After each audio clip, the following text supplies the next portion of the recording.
In progress. Hello and welcome to this short video on breaking the chains of your subconscious money blocks. My name is Dominic Beecher and this is a short training, and you'll want to have a pen and paper ready to have a think about the questions I'm going to ask you, but also to take notes because don't rely on your mind, you will forget things. So if you watched my video before, it was about the vision, it's about the future. Vision is always about the future, whereas today we're effectively going to be talking about programming, where your thoughts and feelings originated, and therefore it's the past, it's where they came from. So if you'd like to complement this video, then do have a look at check out the vision one as well. Okay, I'm going to start with a quote by a famous chap called Stephen Covey. He said that we see the world not as it is, but as we are, or how we have been conditioned to see it. You see, we are programs of our childhood, and we're going to go into that a bit more in a moment. But 95% of who you are, and 95% of the stuff that you've learnt over the years from your schooling days to now, most of it you've completely forgotten. 95% of who you are is entirely subconscious. You're not thinking about the million plus red blood cells that your body is creating. I mean, to be fair, you've never thought about that, maybe until now. But there's the unconscious and there's the subconscious. So the unconscious is what runs the body. The subconscious is the thing that sort of keeps you alive and makes you do things even without you thinking about it. So, for example, the tone, the speed, the words that I'm using, those are all subconscious because I've learned English, I speak English. It's not something I think about. It comes out quicker than I can effectively talk in my head. So your subconscious mind really rules the majority of your life, and we're not really aware of it. And your conscious mind only really represents about 5% of the world that you experience. And so when you're trying to change something, actually 5%, learning something new, that represents the 5%. And so you're really not going to have as much impact on your change if you're always only just trying to learn something new. And here's another thing that I've just written. Your conscious mind wants you to make money. Of course, we all want to make money. We all want to be successful. We all want to do well in business. We want to be loved. We want to have good relationships. We want to grow. We want to travel. We want to experience the world. And that's great. We can think that up, that we can imagine that. But the thing is, we've got this conflicting subconscious, and that subconscious mind wants to keep you safe. Because you see, about 77% of the brain actually is negative thoughts, are they're thoughts that are trying to keep you safe, trying to keep you alive, trying to keep you out of harm's way and reduce risk so that you survive. So let me ask you this, when it comes to money, because this is what we're talking about today, what signs in your life might show you that you have some money blocks? So maybe just pause the video for a second and have a think. What signs might show that I have money blocks? So pause and have a think. Okay, welcome back. Here are some signs that you might have come up with.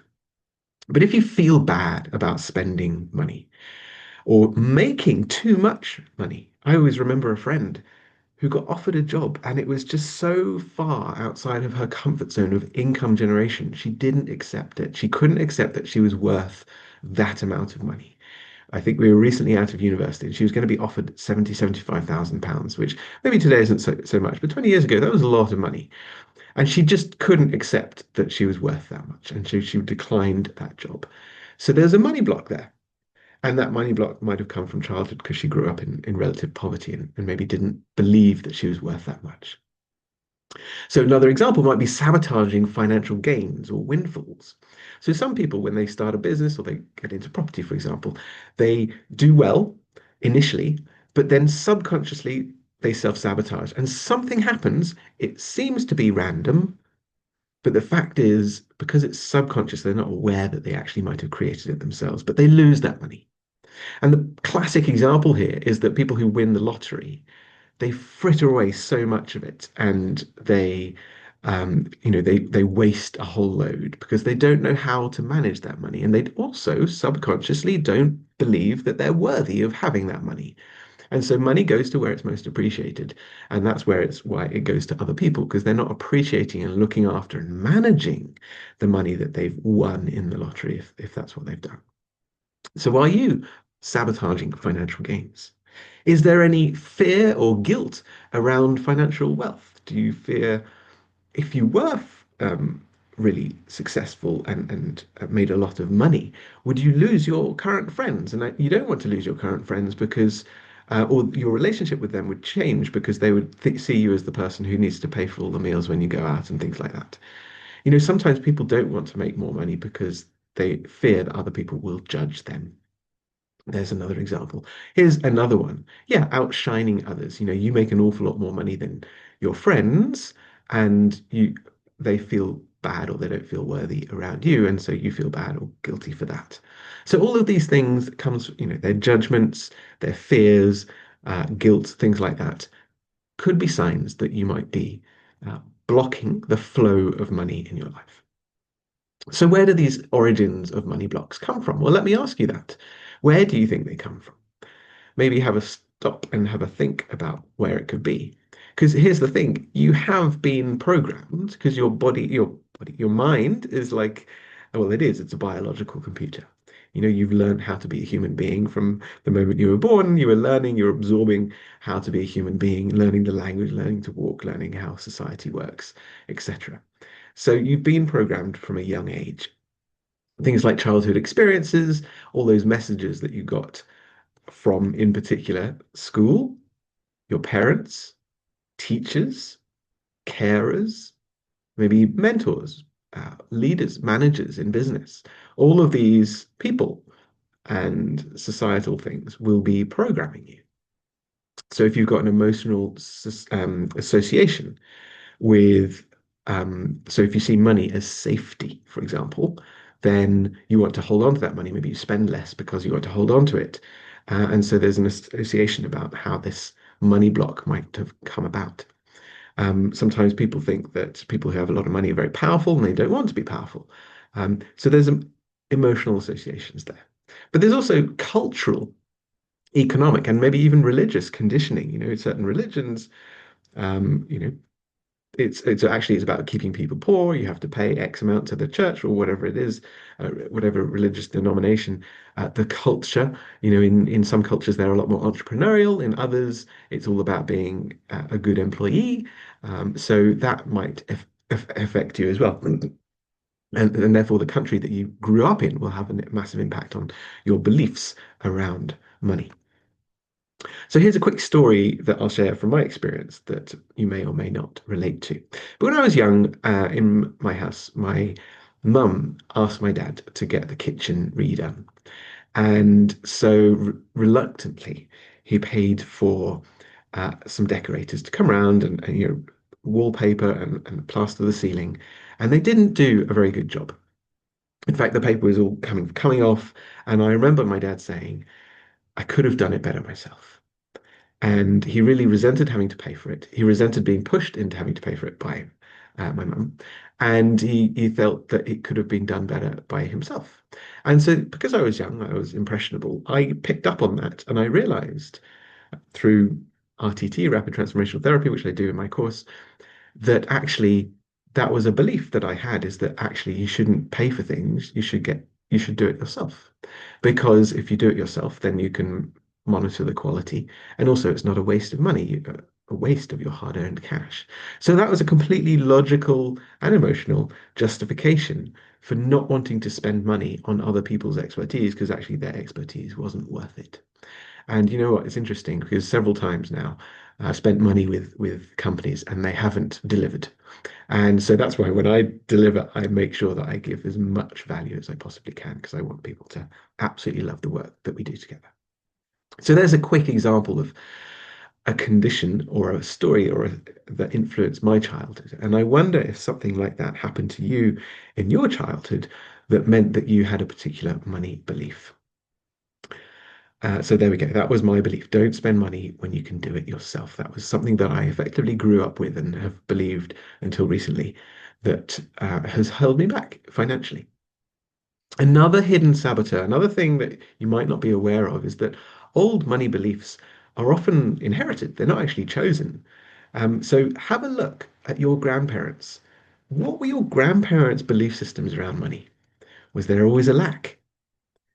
If you grew up in Europe, for example, and your grandparents were alive during the Second World War, then potentially there was a lack of food, a lack of money, a lack of shelter, whatever it might have been. And that lack has translated into your parents' beliefs, which is translated into your current beliefs. And so have a look back. Think about what your parents have struggled with and what your grandparents have struggled with, and see if there's any patterns there that might be holding you back when it comes to your beliefs around money. Because here's the thing, there's a massive cost to staying stuck and having these limiting beliefs. They're holding us back. And things like missed opportunities, maybe you don't go for that pay rise, for that upgrade, for that new job, for that leadership position because you don't believe you're worthy, perhaps. Maybe there's this constant struggle of overworking because you don't feel like you've got enough the whole time. If you don't feel like you have enough money the whole time, then you will constantly strive, and that striving can lead to emotional and psychological burnout. So, and physical burnout, sorry, psychological and physical burnout. From constantly striving and never actually feeling as though you're enough or that you can stop and relax and enjoy the fruit of your efforts. It's the number one cause of arguments in relationships is money. And so it can cause an awful lot of tension there too. So just be aware of that. If you've got a partner, think about the things that you argue about. Chances are it might be money related in particular. Also, often we get to a certain level in business and then we kind of stop ourselves or hold ourselves back. And that plateau, as they call it, the sort of the flat area of business income is usually due to a psychological block around money. So, do you relate to any of those? Just some thoughts for you. So, here's the way to overcome it. Solutions, something like rapid transformational therapy. So, RTT, that's the subconscious reprogramming technique that can be done, and we do that on the Unleash You program. The inner child healing, so understanding where the programming came from and really healing that child so that they feel loved and worthy. So many of us don't feel worthy of being loved and supported because we didn't get that as a child, or we got it as a condition if we were good, for example. New identity statements. So having a really good self-talk, that's another way of overcoming that subconscious belief around money and releasing, really releasing the emotional states, because this is the thing, you might think a lot, but actually it's the feelings which hold you back. Fears like things like fear, shame, guilt, all of those are feelings. And if you have those feelings, and you might not be aware of them because they might be very subtle, that you're so used to being that way that you can't spot it anymore. If we can release that and let go of that emotional state, then we can overcome the money blocks there too. So if that sounds of interest and you'd like to know more, then do check out my program with Rebecca here, which is called Unleash You. It's 6 months, complete amazing transformation. You'll become a different person on the other side. You'll learn all the right information. You'll have the rapid transformational therapy. You'll get a human design, and you'll understand and learn techniques and processes that mean that you're able to better empower yourself in everyday life. And of course, that knowledge and that those systems you'll be able to pass on to your loved ones, to your children. So don't just think about doing this for yourself, do it for other people. Because actually, we won't treat ourselves very well. But actually, when we decide to do something for other people, then we really step up because it's no longer just about us. There's a bigger reason. We often treat ourselves very badly, but when you do it for other people, then it's a much greater reason why. So there we go. There's a QR code if you want to scan it, or you can go to unleash-u.co.uk and check out my program there. And I look forward to having a conversation in the first instance, because it's not for everyone, but if you'd like to have a conversation, do reach out to me and have a call. Remember, you're not broken. You've just been programmed. Nice thing to end on. Thank you for watching. I'd love to get your input. Please feedback. Give us a thumbs up. Subscribe to the channel. I'd love to hear your thoughts. And thank you for watching. Take care.